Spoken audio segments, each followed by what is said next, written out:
How to redeem code for YouTube Premium. Hello guys, this is Atticus and welcome back to another tutorial video. In today's video, I'll teach you guys how you can redeem a code for YouTube Premium. Now, if you have a YouTube gift card, what you'll need to do is it's really easy. All you have to do is just go to your web browser. Any web browser should be fine.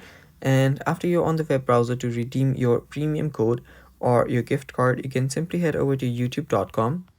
So let's head over to youtube.com. Now give a slash. After you give a slash, all you need to type in is redeem. After you type in redeem, tap on go and it will take you to this page right here. Now you will need to make sure that you're logged in into your account as well. So type your code in here, and after you type your code in here, tap on next, and with that you'll have redeemed your code. And that's basically it.